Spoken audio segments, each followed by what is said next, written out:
जेके education पर आप सबका स्वागत है। तो आज मेरी तरफ से आप सबको दीपावली की ढेर सारी शुभकामनाएं। आपके जीवन में ढेर सारी खुशियाँ हैं और हमेशा से आप सब लोग निरोगी रहे। तो आइए आज कार्यपत्रक 55 से लेकर आप 56, 57 सोल्व करेंगे। 55, 56 और 57 सोल्व करेंगे। आइए गद्यांश पद्यांश को पढ़कर समझ के साथ उत्तर दे पाना। तो निम्नलिखित गद्यांश को पढ़कर दिए गए प्रश्नों के उत्तर लिखिए। आइए गद्यांश को पढ़ लेते हैं। रखे परस्पर मेल मन से छोड़ ए विवेकता, मन का मिलाप ही मिलन है, होती उसी से एकता, सब बेर और विरोध का बल बोध से वारण करो, है विनता में खिंता हो एकता को धारण करो। तो आइए क्वेश्चन प्रश्नों के आंसर देखते हैं। क्वेश्चन नंबर 1 है कि मन का मिलाप होता है। मन का मिलाप किससे होता है? परस्पर मेलजोल रखने से होता है। ठीक है। क्वेश्चन नंबर 2 ठीकेगा कि वारण शब्द का अर्थ है, पूरे वाक्य में उत्तर दीजिए। तो वारण शब्द का अर्थ किसी बात को नहीं करने का संकेत या आज्ञा होता है। क्वेश्चन नंबर 3 देखिएगा कि एकता शब्द का बहुवचन लिखिए। तो एकता शब्द का बहुवचन एकता ही होता है। क्वेश्चन नंबर 4 देखिएगा। क्वेश्चन नंबर 4 कह रहा है कि भारत देश में उत्तर से दक्षिण तक आपसी मेल मिलाप व एकता दिखाई देती है। तो इसके पीछे क्या कारण हो सकते हैं? तो भारत विभिन्नता में एकता वाला देश है। यहाँ अनेक धर्म, जाति, बोली, भाषा, संस्कृति आदि को मानने वाले लोग एक साथ रहते हैं। क्वेश्चन नंबर 4 था। आइए क्वेश्चन नंबर 5 देखते हैं। ठीक है। नीचे तुकबंदी शब्दों की सहायता से कविता पूरी कीजिए। आइए।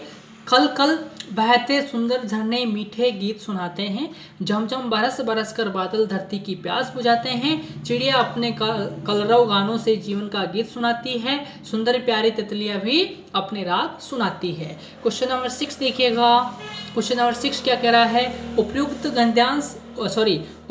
पद्यांश का सार अपने शब्दों में लिखिए। तो हमें अपने में किसी के प्रति भेदभाव व विरोध नहीं रखना चाहिए, सबके साथ मिलजुल कर रहना चाहिए। उम्मीद करता हूँ कार्यपत्रक 55 समझ में आया होगा। आइए कार्यपत्रक 56 सोल्व करते हैं। कार्यपत्रक 56 देखिए। दक्षता गद्यांश पद्यांश को पढ़कर समझ के साथ उत्तर दे पाना। तो निम्नलिखित कविता को पढ़कर दिए गए प्रश्नों के उत्तर लिखिए। राणा था रणधीर अकेला था, प्रताप प्रणवीर अकेला, साहस का पुतला था भारी, मेवाड़ी सपूत अलबेला, मर्यादा का प्रतिपालक था, दुश्मन का प्रतिफल घालक था, अंत समय तक टेक न छोड़ी वह स्वराज्य का संचालक था। आइए प्रश्न पढ़ लेते हैं कि महाराणा प्रताप ने अपनी मातृभूमि की रक्षा के लिए युद्ध किया था। किससे किया था?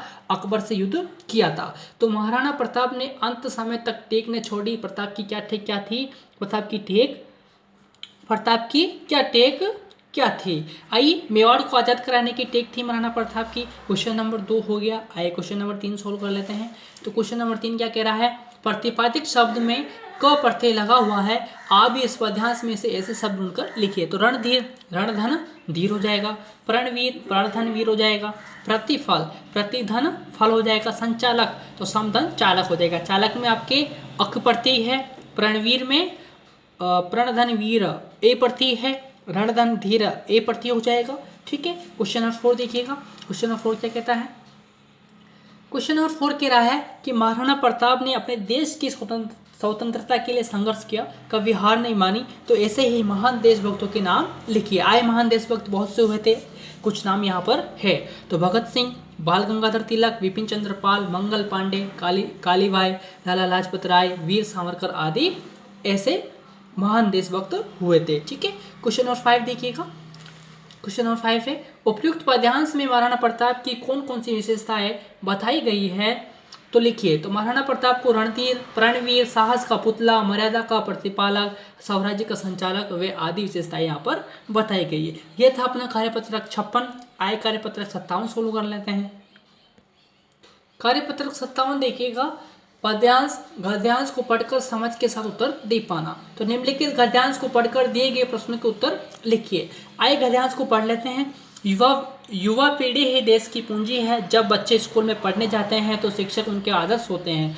बच्चे उन्हें ही अपना हीरो मानते हैं। अपने गुरु की हर एक स्थिति को अपनी बनाना चाहते हैं, स्थिति को अपनी बनाना चाहते हैं, अपने जीवन में ढालना चाहते हैं। यही अमिट छाप बच्चों के साथ जीवन भर रहती है। इसलिए शिक्षक अपने जीवन को इस तरह जिए कि देश की युवा पीढ़ी सुदृढ़, सच्ची व योग्य बने। तो क्वेश्चन नंबर 1 क्या कह रहा है कि देश की पूंजी बताया गया है। किसको बताया गया है देश की पूंजी? युवाओं को। क्वेश्चन नंबर 2 देखिएगा, युवाजनों के आदर्श होते हैं। कौन होते हैं युवाजनों के आदर्श? युवाजनों के आदर्श होते हैं शिक्षक होते हैं। कौन होते हैं भाई?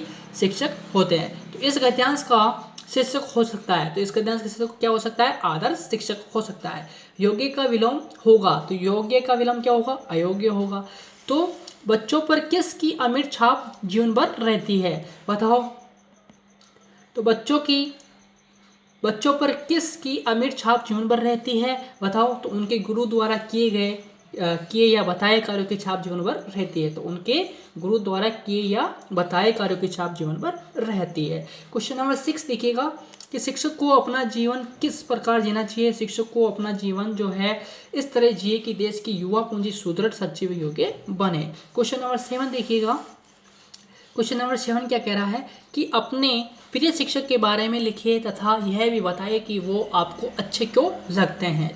आंसर देखिएगा, मेरे प्रिय शिक्षक हमारे प्रधानाध्यापक जी हैं, क्योंकि वह हमें सदैव प्रेरित करते रहते हैं, वह हमारे लिए सदैव तत्पर रहते हैं तथा हमें अपने बच्चों की तरह स्नेह करते हैं, इसलिए हमें क्या लगते हैं? अच्छे लगते हैं। यह था अपना कार्यपत्र 57। तो जरूर आपको समझ में आया होगा। तो फटाफट से चैनल को सब्सक्राइब कर लीजिए और बेल आइकन प्रेस कर लीजिए ताकि इसी तरह की वीडियो के नोटिफिकेशन आपको रोजाना मिलते रहे।